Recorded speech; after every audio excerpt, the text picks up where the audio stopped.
ನಾನು ಅವರ ಪರವಾಗಿ ಎಲ್ಲರಲ್ಲೂ ಕೂಡ ಕ್ಷಮೆಯನ್ನು ಕೂಡ ಯಾಚಿಸುತ್ತೇನೆ. ಇವತ್ತು ನಮ್ಮ ಪಕ್ಷ ಇಡೀ ದೇಶದಲ್ಲೇ ನಮ್ಮ ಪಕ್ಷ ಎಲ್ಲ ರಾಜ್ಯಗಳಲ್ಲಿ ಕೂಡ ಅಧಿಕಾರ ಇದೆ. ಇಲ್ಲಿ ಕೂಡ ಮುಂದಿನ ಅವಧಿಯಲ್ಲಿ ಕೂಡ ಏನು 23ರ ಚುನಾವಣೆಯಲ್ಲಿ ಕೂಡ ನಾವು ಗೆದ್ದು ಮತ್ತೆ ಅಧಿಕಾರವನ್ನು ಸ್ಥಾಪನೆ ಮಾಡಬೇಕು ಅನ್ನೋದು ನಮ್ಮ ಸಂಕಲ್ಪ. ಇವತ್ತು ನಮ್ಮ ನೆಚ್ಚಿನ ಮುಖ್ಯಮಂತ್ರಿಗಳು ಬಸವರಾಜ ಬೊಮ್ಮಾಯಿ ನೇತೃತ್ವದ ಸರ್ಕಾರ ಇವತ್ತು ಬೆಂಗಳೂರು ನಗರಕ್ಕೆ ಸುಮಾರು 9,000 ಕೋಟಿ ರೂಪಾಯಿಗಳನ್ನು ಇವತ್ತು ಕೊಟ್ಟಿರ್ತಕ್ಕಂಥದ್ದು ಬಂಧುಗಳೇ. ಅದಲ್ಲದೆ ಇವತ್ತು ವಿಶೇಷವಾಗಿ ಏನಿ ವಾಹನ ದಟ್ಟಣೆ ಇತ್ತು, ಇದಕ್ಕೆ ನಿವಾರಣೆ ಆಗ್ಬೇಕಂತ ಹೇಳಿ ಎಲಿವೇಟರ್ ಕಾರಿಡಾರ್ ರಸ್ತೆ ಮಾಡ್ಬೇಕಂತೇಳಿ ಮೊನ್ನೆ ಬಜೆಟ್ ಅಲ್ಲಿ ಕೂಡ 350 ಕೋಟಿ ರೂಪಾಯಿಗಳನ್ನು ಇವತ್ತು ಘೋಷಣೆ ಮಾಡತಕ್ಕಂಥದ್ದು. ಯಾಕಂದ್ರೆ ಇದು ನಮ್ಮ ಅಭಿವೃದ್ಧಿಯ ಸಂಕಲ್ಪ. ಹಾಗಾಗಿ ನಾನು ಹೆಚ್ಚಿಗೆ ಏನು ಮಾತಾಡೋಲ್ಲ, ಯಾಕಂದ್ರೆ ಹಿರಿಯರು ಮಾತಾಡೋರಿದ್ದಾರೆ. ನಾನು ಬೆಂಗಳೂರಿನ ಮಹಾ ಜನತೆಯಲ್ಲಿ ಕೈ ಮುಗಿದು ಪ್ರಾರ್ಥನೆ ಮಾಡ್ತೇನೆ. ಈ ಏನು 28 ವಿಧಾನಸಭಾ ಕ್ಷೇತ್ರದಲ್ಲಿ ನಮ್ಮ ಪಕ್ಷವನ್ನ ಆಶೀರ್ವಾದ ಮಾಡಿ ನಮಗೆ ಅಧಿಕಾರವನ್ನ ಮತ್ತೆ ಕೊಡಬೇಕು ಅಂತ ಹೇಳಿ ನಾನು ಎಲ್ಲ ಜನತೆಯಲ್ಲಿ ಕೈ ಮುಗಿದು ಪ್ರಾರ್ಥನೆ ಮಾಡ್ತೇನೆ. ಇನ್ನು ನನ್ನ ಕ್ಷೇತ್ರದ ಅಭಿವೃದ್ಧಿ ವಿಚಾರದಲ್ಲಿ ನಮ್ಮ ಅಶೋಕ್ ಗೌಡರು, ಅಶ್ವತ್ಥ ಅಣ್ಣವರು, ನಾವು ಎಲ್ಲರೂ ಒಗ್ಗಟ್ಟಾಗಿ ಇವತ್ತು ಕ್ಷೇತ್ರ ಅಭಿವೃದ್ಧಿ ವಿಚಾರದಲ್ಲಿ ನನಗೆ ಬೆಂತಟ್ಟಂತ ಕೆಲಸವನ್ನ ಮಾಡಿದ್ದಾರೆ. ಸನ್ಮಾನ್ಯ ಮುಖ್ಯಮಂತ್ರಿಗಳು ಕೂಡ ಮಾಡಿದ್ದಾರೆ. ನಮ್ಮ ನಿಕಟಪೂರ್ವ ಮುಖ್ಯಮಂತ್ರಿಗಳಾದಂತಹ ಯಡಿಯೂರಪ್ಪನವರು ಸುಮಾರು 200 ಆಸ್ಪತ್ರೆಯನ್ನ ಇವತ್ತು ಮಂಜೂರು ಮಾಡಿ ಕಾಮಗಾರಿ ಪ್ರಾರಂಭದ ಹಂತದಲ್ಲಿ. ಹಾಗಾಗಿ ನಾನು ಬಂದಿರ್ತಕ್ಕಂಥ ಎಲ್ಲ ಮುಖಂಡರಲ್ಲಿ ಎಲ್ಲರಲ್ಲಿ ಕೂಡ ನಾನು ಮತ್ತೊಮ್ಮೆ ಕೈ ಮುಗಿದು ಪ್ರಾರ್ಥನೆ ಮಾಡ್ತೇನೆ. ಮನೆ ಬಾಗಿಲಿಗೆ ಹೋಗಿ ನಮ್ಮ ಅಭಿವೃದ್ಧಿ ಕಾರ್ಯಗಳನ್ನ ತಿಳಿಸಿ ಹೆಚ್ಚು ಮತಗಳಿಂದ ಗೆಲ್ಲಿಸುವಂತ ಕೆಲಸವನ್ನ ತಾವು ಮಾಡಿಕೊಡ್ಬೇಕು ಅಂತ ಹೇಳಿ ನಾನು ಮತ್ತೊಮ್ಮೆ ನಿಮ್ಮಲ್ಲಿ ಕೈ ಮುಗಿದು ಪ್ರಾರ್ಥನೆ ಮಾಡಿ, ನನಗೆ ನಿಮ್ಗೆ ಗೊತ್ತಿದೆ, ನನಗೆ ಹುಷಾರಿಲ್ಲ, ಜ್ವರ, ಆದ್ರೂ ಕೂಡ ನಾನು ಕೂಡ ಬೆಳಗಾವಿ ವಿಭಾಗದಲ್ಲಿ ಸಂಗೊಳ್ಳಿ ರಾಯಣ್ಣನ ಆ ಪುಣ್ಯಭೂಮಿಯಲ್ಲಿ ನನ್ನನ್ನು ಕೂಡ ರಥಯಾತ್ರೆ ಚಾಲನೆ ಕೊಡಲಿಕ್ಕೆ ಅಲ್ಲಿ ನಮ್ಮ ರಕ್ಷಣಾ ಸಚಿವರಾದ ರಾಜನಾಥ್ ಸಿಂಗ್ ಅವರು ಬಂದಿದ್ರು. ಮಲೇಶ್ವರ ಬೆಟ್ಟದಲ್ಲಿ ನಾಡಾಜಿ ಅವರೇ ಈ ರಥಕ್ಕೆ ಚಾಲನೆ ಕೊಟ್ಟು ಅಲ್ಲಿಂದ ಮಲೈ ಮಹದೇಶ್ವರ ಪುಣ್ಯ ಕ್ಷೇತ್ರದಿಂದ ಚಾಲನೆ ಆಗಿದೆ. ಅಮಿತ್ ಶಾಜಿ ಅವರು ಬಸವ ಕಲ್ಯಾಣದಿಂದ ಅಲ್ಲಿ ಚಾಲನೆ ಕೊಟ್ಟು ಇಲ್ಲಿ ನಂದಿ ಹತ್ರ ಕೆಂಪೇಗೌಡ, ನಾಡಪ್ರಭು ಕೆಂಪೇಗೌಡರ ಸನ್ನಿಧಿಯಲ್ಲಿ ಇಲ್ಲಿ ಬೆಂಗಳೂರು ನಗರಕ್ಕೆ ಚಾಲನೆ ಕೊಟ್ಟಿದ್ದ ನೇತೃತ್ವವನ್ನ ಸನ್ಮಾನ್ಯ ಅಶೋಕ್ ವಹಿಸಿಕೊಂಡಿರ್ತಕ್ಕಂಥದ್ದು.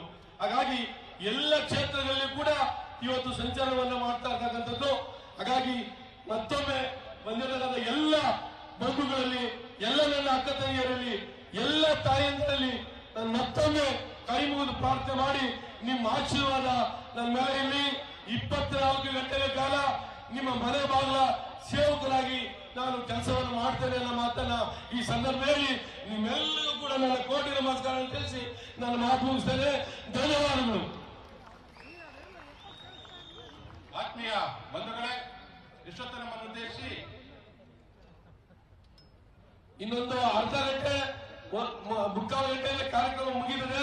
ದಯಮಾಡಿ ಯಾರು ಹೋಗಬಾರ್ದು, ಯಾಕಂದ್ರೆ ರಾಷ್ಟ್ರೀಯ ಅಧ್ಯಕ್ಷರು ಬಂದಿದ್ದಾರೆ. ದಯವಿಟ್ಟು ಅವರಿಗೆ ಗೌರವವನ್ನು ಕೊಡುವಂತ ಕೆಲಸ ಆಗ್ಬೇಕು. ನಮ್ಮ ಮುಖಂಡರು ಎಲ್ಲರೂ ಕೂಡ ಅದನ್ನ ಸಹಕಾರ ಕೊಡಬೇಕು ಅಂತ ಹೇಳಿ ನಾನು ಪ್ರಾರ್ಥನೆ ಮಾಡ್ತೇನೆ. ಬಂಧುಗಳೇ, ಈ ಒಂದು ಯುವ ಸಂಕಲ್ಪ ಯಾತ್ರೆಯ ಕುರಿತು ನಮ್ಮ ರಾಜ್ಯ ಸರ್ಕಾರದ ಕಂದಾಯ ಸಚಿವರಾದಂತಹ ಸನ್ಮಾನ್ಯ ಶ್ರೀ ಅಶೋಕ್ ಅವರು ನಮ್ಮನ್ನು ಕೂತು ಒಂದೆರಡು ಮಾತಾಡಬೇಕು ಅಂತ ಕೇಳ್ಕೊಳ್ತಾ ಇದ್ದೀವಿ.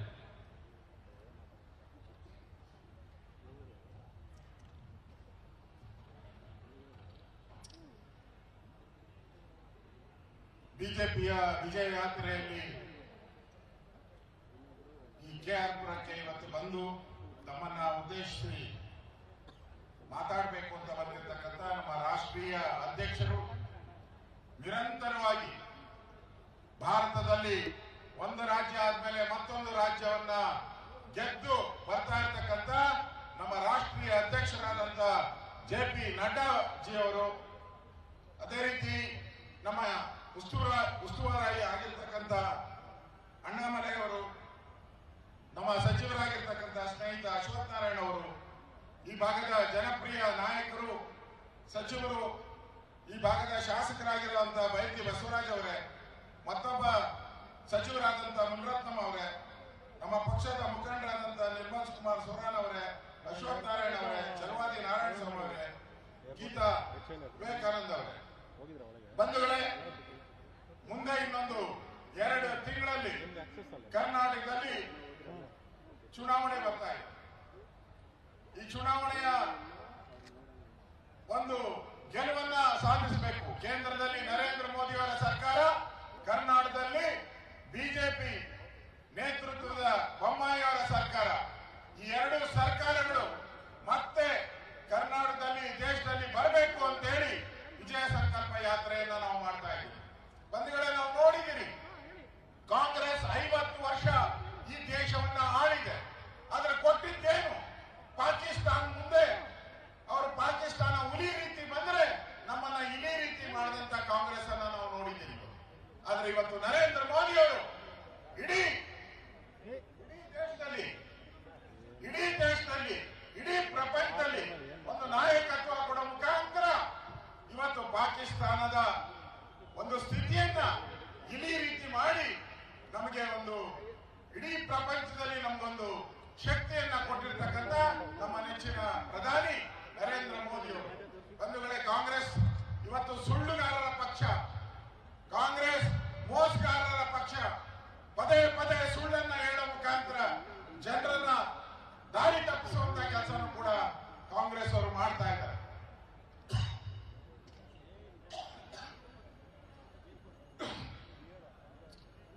ಕಾಂಗ್ರೆಸ್ ಪೇಸಿಎಂ ಅನ್ನೋ ಕಾರ್ಯಕ್ರಮ ಮಾಡಿತು. ನಾನು ಕಾಂಗ್ರೆಸ್ ಅವ್ರನ್ನ ಕೇಳಕ್ಕೆ ಇಷ್ಟಪಡ್ತಾ ಇದ್ದೀನಿ. ನಿಮ್ಮ ಮುಖ್ಯಮಂತ್ರಿಗಳಾಗಿದ್ರಲ್ಲ, ಕಾಂಗ್ರೆಸ್ಸಿನ ಮುಖ್ಯಮಂತ್ರಿಗಳು ಕರ್ನಾಟಕದಲ್ಲಿ ಬಹಳ ಜನ ಆಗಿದ್ರಲ್ಲ, ಅದರಲ್ಲಿ ಯಾರ್ಯಾರು ಪೇಸಿಎಂ ಆಗಿದ್ರು, ಎಟಿಎಂ ಆಗಿದ್ರು, ಒಂದ್ಸರಿ ನೋಡ್ಗಳಿಲ್ಲ. ಕರ್ನಾಟಕದಲ್ಲಿ ಕಾಂಗ್ರೆಸ್ ಆಡಳಿತ ಇದ್ದಾಗ ಲೂಟಿ ನಡೀತಾ ಇತ್ತು. ಕೇಂದ್ರದಲ್ಲಿ 2G ಹಗರಣಗಳು, ಎಲ್ಲದರಲ್ಲೂ ಹಗರಣ ಮಾಡಿ ಇವತ್ತು ಕಾಂಗ್ರೆಸ್ ನಾಯಕರುಗಳೆಲ್ಲ ಇಲ್ಲ ಬೇಲಲ್ಲಿದ್ದಾರೆ, ಇಲ್ಲ ಜೈಲಲ್ಲಿದ್ದಾರೆ.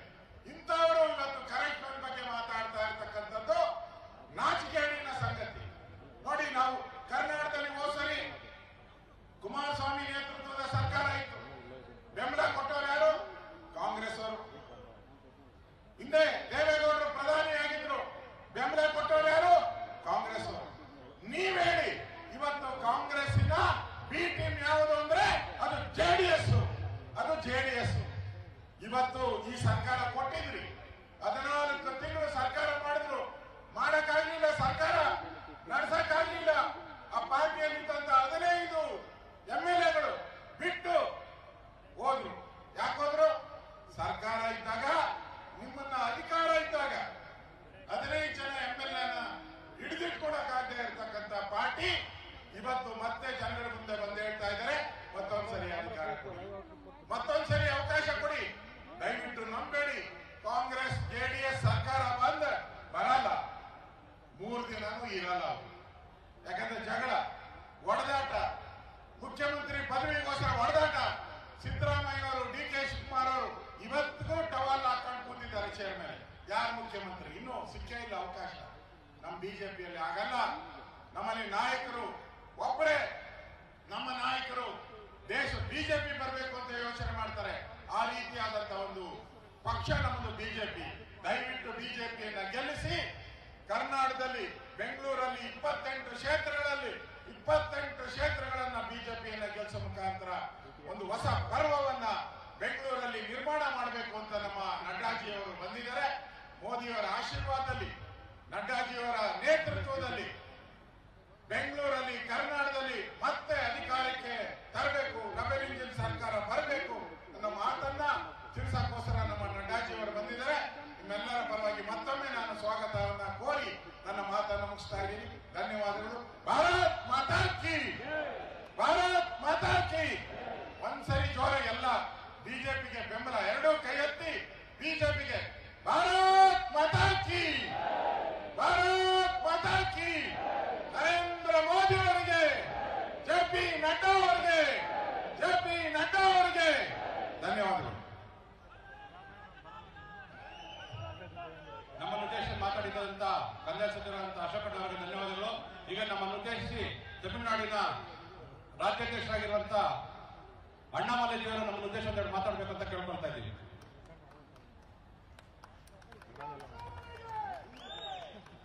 ವೇದಿಕೆ ಮೇಲಿರುವ ನಮ್ಮ ರಾಷ್ಟ್ರೀಯ ಅಧ್ಯಕ್ಷರು ಜೆ.ಪಿ. ನಡ್ಡಾ ಸಾಹೇಬ್ರವರೇ, ವೇದಿಕೆ ಮೇಲಿರುವ ನಮ್ಮ ಸನ್ಮಾನ್ಯ ಮಂತ್ರಿಗಳೇ, ಸನ್ಮಾನ್ಯ MLCಗಳೇ, ಫಾರ್ಮರ್ MLC ಅವರೇ, ವೇದಿಕೆ ಮೇಲಿರುವ ನಮ್ಮ ನಾಯಕರೇ, ಇಲ್ಲಿ ಬಂದಿರುವ ಸಹೋದರ ಸಹೋದರಿಯವರೇ, ಜನಪ್ರಿಯ ಶಾಸಕರಾಗಿ ಈ ಭಾಗದಲ್ಲಿ ಬಹಳ ಒಳ್ಳೆಯ ಕೆಲಸ ಮಾಡಿಕೊಂಡಿರುವ ಭೈರತಿ ಬಸವರಾಜನವರೇ, ನಿಮ್ಮೆಲ್ಲರೂ ಕೂಡ ನನ್ನ ಪ್ರೀತಿ ನಮಸ್ಕಾರ ನಾನು ತಿಳಿಸ್ತೇನೆ.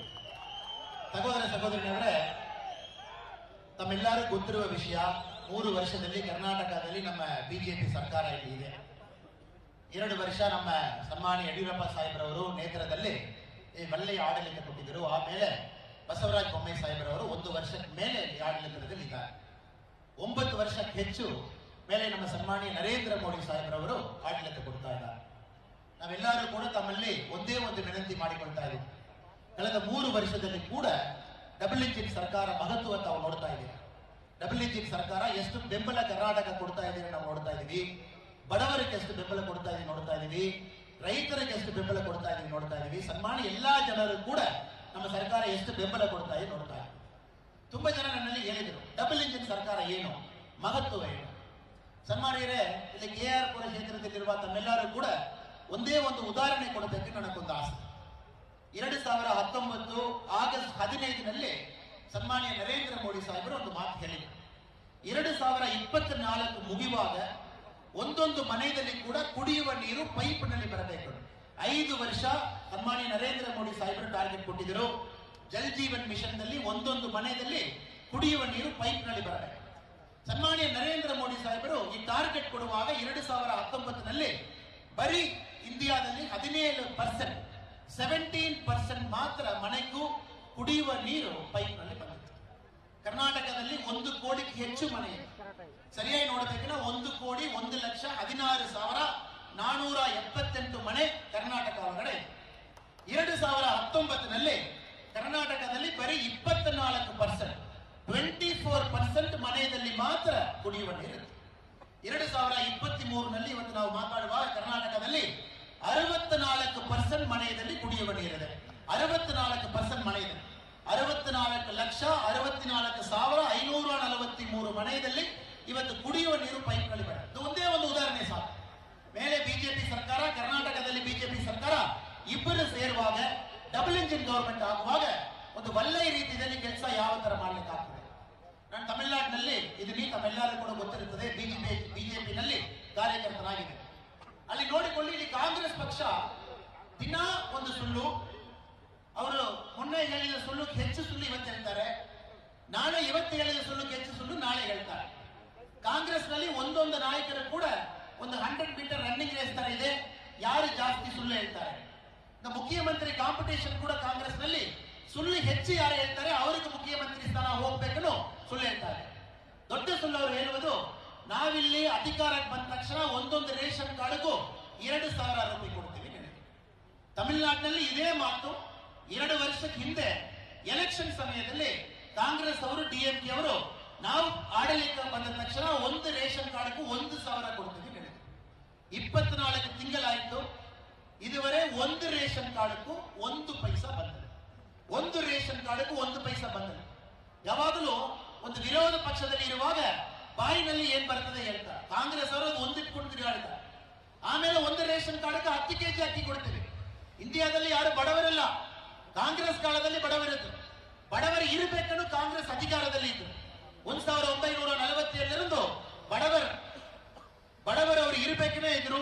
ಇವತ್ತು ನಾವು ನೋಡುವಾಗ ಬಹಳ ಕ್ಲಿಯರ್ ಆಗಿ ಕಾಣ್ತಾ ಇದೆ, ಎಲ್ಲಾ ಜನ ಕೂಡ ಡೆವಲಪ್ಮೆಂಟ್ ಆಗ್ತಾ ಇದೆ. ತಾವೆಲ್ಲರೂ ಕೂಡ ಮತ್ತೆ ಬಿಜೆಪಿಗೆ ತಾವು ಸಹಕಾರ ಕೊಡ್ತೀರಾ, ಬಿಜೆಪಿಗೆ ತಾವು ಮತದಲ್ಲಿ ತಾವು ಬೆಂಬಲ ಕೊಡ್ತೀರಾ. ಸನ್ಮಾನ್ಯ ನರೇಂದ್ರ ಮೋದಿ ಸಾಹೇಬರವರಿಗೂ, ಸನ್ಮಾನ್ಯ ಬಸವರಾಜ ಬೊಮ್ಮಾಯಿ ಸಾಹೇಬರವರಿಗೂ, ಸನ್ಮಾನ್ಯ ಯಡಿಯೂರಪ್ಪ ಸಾಹೇಬರವರಿಗೂ ತಾವು ವೋಟ್ ಹಾಕ್ತೀರಾ. ಪುನಃ 150 MLA ಹೆಚ್ಚು ತಾವು ಸರ್ಕಾರದಲ್ಲಿ ತಗೊಂಡು ಬಂದು ಕೂರಿಸ್ತೀರಾ ನಂಬಿಕೆ ಇದೆ. ನನ್ನ ಮಾತು ಬಹಳ ಒಂದು ಸಂಪೂರ್ಣ ಮಾತಾಗಿ ಹೇಳ್ತಾ ಇದ್ದೀನಿ. ತಾವು ನಂಬಬೇಕು. ನಮ್ಮ ಸರ್ಕಾರ, ಕಾಂಗ್ರೆಸ್ ಅವರು ಸುಳ್ಳಿನಲ್ಲಿ ಮಾತ್ರ ಇಲ್ಲಿ ಪಾಲಿಟಿಕ್ಸ್ ಮಾಡ್ತಾ ಇದ್ದಾರೆ. ತಾವು ನೆಕ್ಸ್ಟ್ 2 ತಿಂಗಳಲ್ಲಿ ಎಲ್ಲರೂ ತಾವು ಹೇಳಿ ಬಿಜೆಪಿಗೆ ವೋಟ್ ಹಾಕಬೇಕು. ನನ್ನ ಮಾತು ಮುಗಿಸ್ತೀನಿ. ಭಾರತ್ ಮಾತಾ ಕಿ ಜೈ. ಕರ್ನಾಟಕ ರಾಜ್ಯದಲ್ಲಿ ಭಾಜಪ ಅಧಿಕಾರಕ್ಕೆ ಬರಬೇಕಂತ ತಿಳಿಸಿಕೊಟ್ಟಂತ ತಮಿಳುನಾಡಿನ ಅಧ್ಯಕ್ಷರಾದಂತಹ ಅಣ್ಣಾಮಲೈಜಿ ಅವರಿಗೆ ಧನ್ಯವಾದಗಳು. ಈಗ ನಮ್ಮನ್ನು ಉದ್ದೇಶಿಸಿ ನಮ್ಮ ರಾಷ್ಟ್ರಾಧ್ಯಕ್ಷರಾದಂತಹ ನಡ್ಡಾಜಿ ಅವರು ನಮ್ಮ ಉದ್ದೇಶ ಮಾತಾಡಬೇಕಂತ ಕೇಳ್ಕೊಳ್ತಾ ಇದ್ದೀನಿ.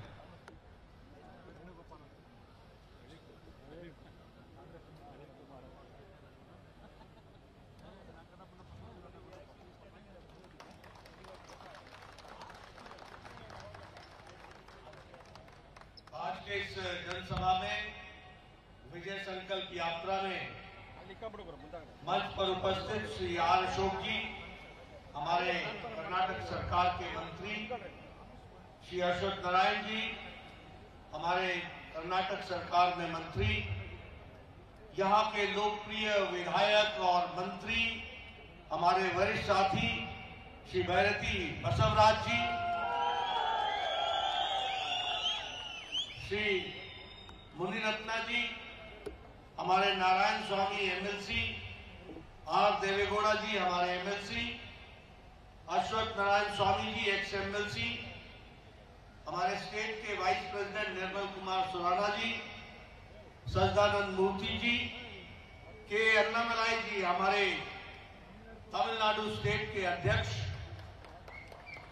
बहन गीता विवेक जी महिला मोर्चा की अध्यक्षा, B Narayan ji district president और जय शिवराज जी हमारे मंडल के प्रेसिडेंट, और यहाँ इतनी बड़ी संख्या में विजय संकल्प यात्रा में हौसला बढ़ाने के लिए आए हुए देवी और सज्जनों और मीडिया के मेरे साथी, प्रिंट मीडिया और इलेक्ट्रॉनिक मीडिया के मेरे साथी, ये मेरा सौभाग्य है कि मुझे इस विजय संकल्प यात्रा में आप लोगों के साथ मिलने का मौका मिला है.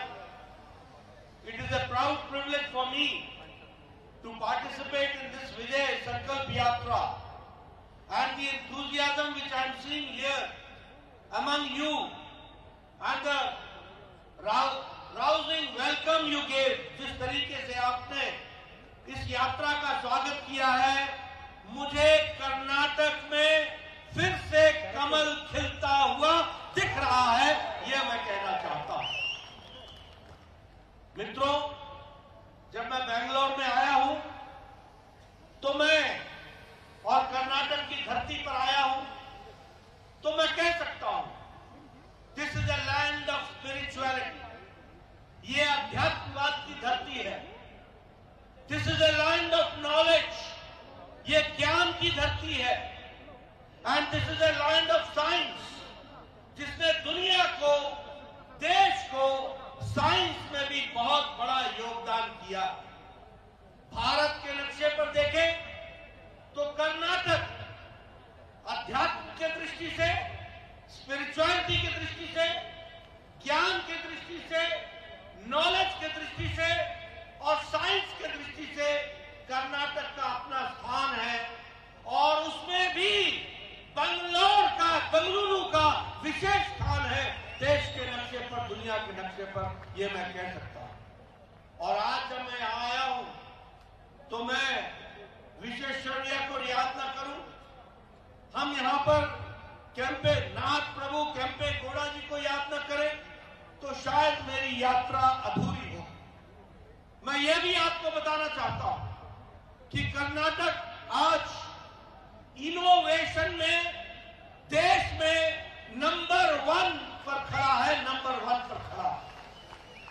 उसी तरीके से कर्नाटक स्टार्टअप में is one of the best performing state in the country. इसको भी हमको ध्यान में रखना चाहिए. और बेंगलोर सिटी की बात करें तो अगर नेताओं ने अपना योगदान किया है तो this city is known for talent, technology and innovation. उसको भी हमको ध्यान में रखना चाहिए. मित्रों, मैं ये भी कहना चाहता हूं, मुझसे पहले बसवराज जी, भैरती बसवराज जी कह रहे थे, बाद में अशोक राज जी ने भी कहा.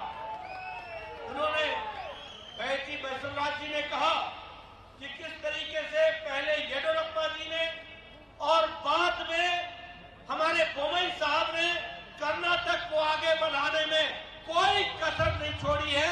They have not left any stone unturned, and Mr. Basavaraj has taken this area to new heights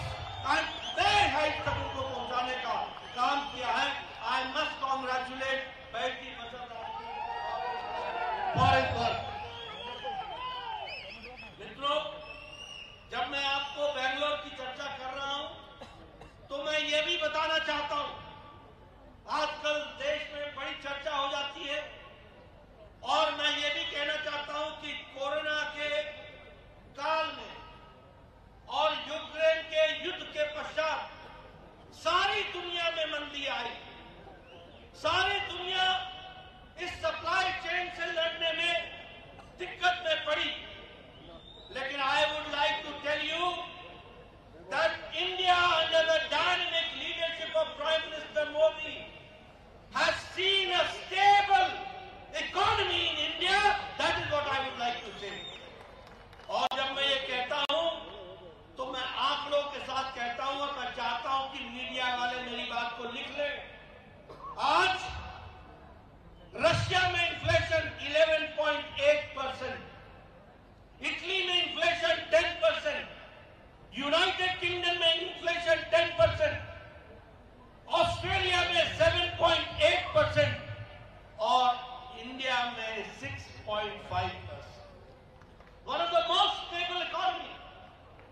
आपको जानकर खुशी होगी कि हमारा ग्रोथ रेट, जीडीपी, मैं बाकी कंट्रियों से कंपेयर नहीं करूंगा। चाइना 3.2 पर खड़ा है, फ्रांस 2.5 पर खड़ा है, USA United states of America का ग्रोथ रेट 1.6 है और इंडिया का ग्रोथ रेट 6.8% पर खड़ा है। This is India, this is Bharat, ये भी हमको समझना होगा। मित्रों, मैं ये आपको आंकड़े इसलिए रख रहा हूं कि दुनिया की नजर में जब भारत को देखते हैं तो भारत एक बदला हुआ भारत दिखता है, यह भी हमको ध्यान में रखना होगा। और जब मैं बेंगलुरु की बात करूंगा तो मैं बेंगलोर के नेताओं को बताना चाहता हूं कि एशिया पैसिफिक में Bengaluru is the fastest growing city in 2023। इसको भी हमको ध्यान में रखना चाहिए। अगर मैं बात करूं कि देश में इलेक्ट्रॉनिक इक्विपमेंट बनने का शेयर में बेंगलोर 50% कंट्रीब्यूट कर रहा है, यानी देश का भी national share economic products company में 50% बेंगलोर का शेयर है। और उसी तरीके से देश की बात करें तो आज 70,000 करोड़ रुपीस का इलेक्ट्रॉनिक प्रोडक्ट हम एक्सपोर्ट कर रहे हैं। अगर मैं मोबाइल की बात करूं, you will be astonished to know that in 2014 में भारत 92% मोबाइल बाहर से खरीदता था और आज Bharat, India is manufacturing mobiles to the tune of 97% Bharat produce कर रहा है। ये भारत की बदलती हुई तस्वीर। और आपको जान करके खुशी होगी कि एप्पल का मोबाइल भी अब भारत में बन रहा है और बहुत जल्दी बोमई साहब ने बात की है फॉक्सकॉन कंपनी से, अब एप्पल कर्नाटक में बनेगा, इसकी भी तैयारी चल रही है, इसको भी हमको समझना होगा। अगर मैं डिजिटल ट्रांजैक्शन की बात करूं तो 2014 में डिजिटल ट्रांजैक्शन वाज 3%। टुडे आज भारत में 40% ट्रांजैक्शन दुनिया का डिजिटल ट्रांजैक्शन 40% इंडिया कंट्रीब्यूट कर रहा है। अगर मैं एयरपोर्ट्स की बात करूं तो आपको जान करके खुशी होगी कि कर्नाटक में 11 airports are coming up. 11 airport. अभी शिमोगा का एयरपोर्ट प्रधानमंत्री जी ने उद्घाटन किया। इन 70 इयर्स 70 साल में 74 एयरपोर्ट बने और 9 साल में मोदी जी के 74 एयरपोर्ट बन करके तैयार हुए। ये भी हमको समझना है।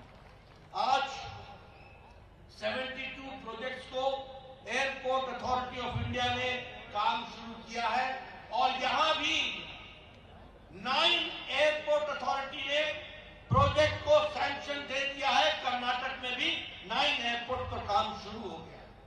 उसी तरीके से कर्नाटक का बजट रेलवे का 4000 करोड़ था 2014 में। आज कर्नाटक का बजट 7000 करोड़ रुपीस है और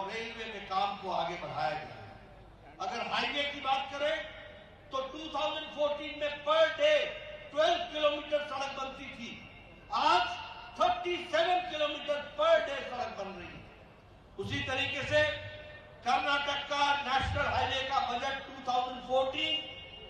2009 से 14 के बीच में 5 इयर्स में वो 6,000 करोड़ और 2019 से 2023 तक कर्नाटक का नेशनल हाईवे का बजट 40,000 करोड़ है। 440,000 करोड़। इसीलिए हाईवे बन रहे हैं, नए नए हाईवे बन रहे हैं, 6 लेन, 4 लेन, डबल लेन, एलिवेटेड रोड्स, इसका काम चला।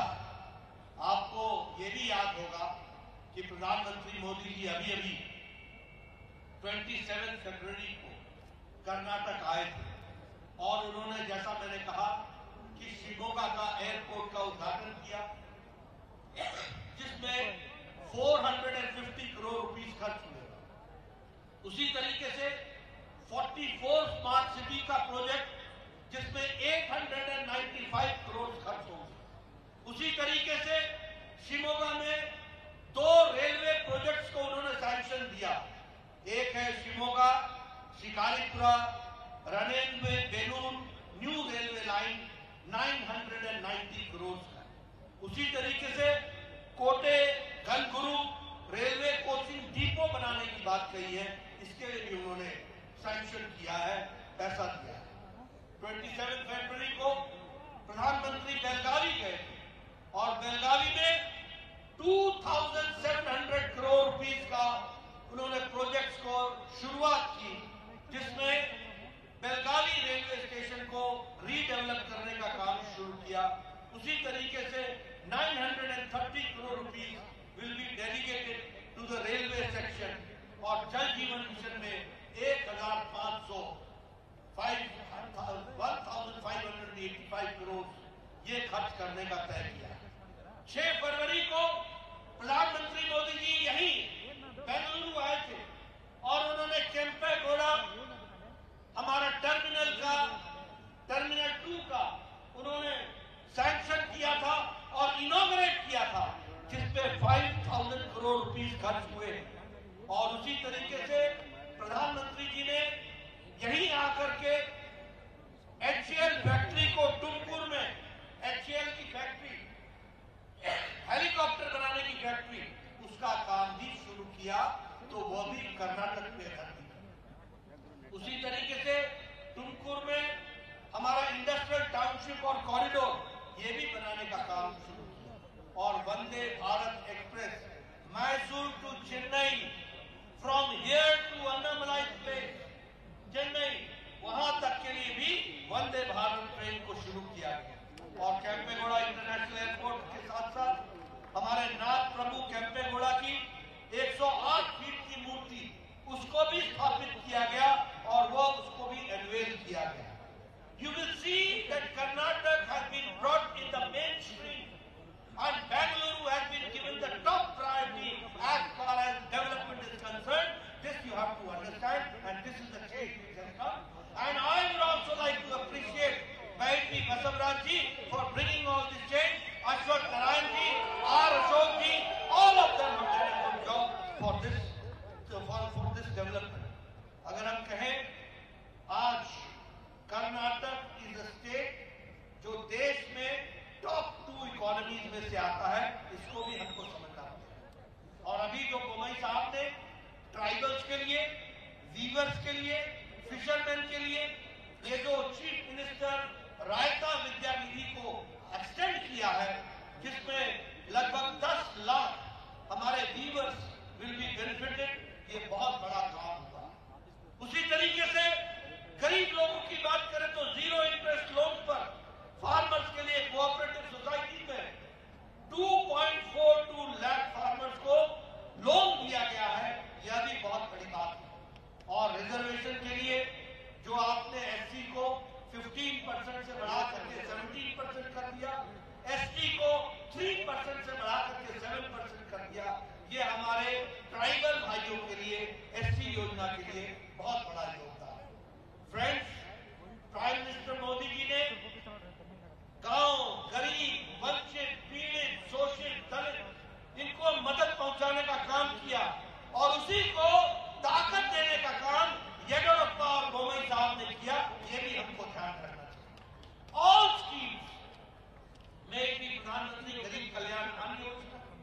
has reached the last mile delivery.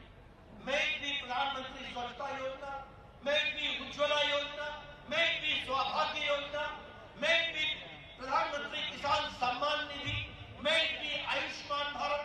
All these schemes has empowered the marginal section of the society. All these schemes ने हमारे को ताकत दी है, इस बात को हमको समझना चाहिए।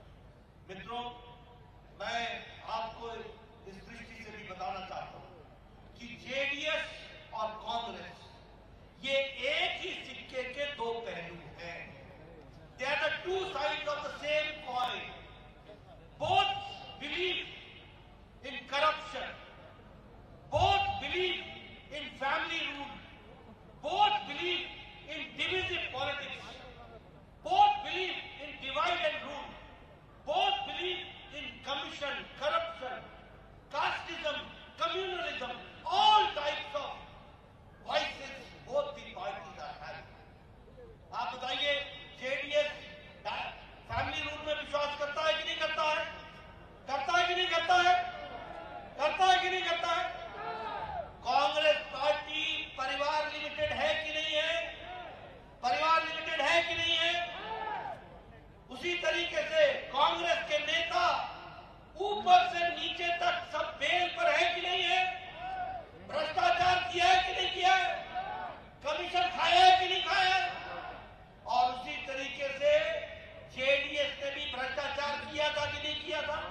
ಈಗ ಈ ಕಾರ್ಯಕ್ರಮದ ಕುರಿತು ಶ್ಯಾಮ್ ಸುಂದರ್ ಅವರು ವಂದನಾರ್ಪಣೆ ಮಾಡಬೇಕಂತ ಕೇಳ್ಕೊಳ್ತೀನಿ.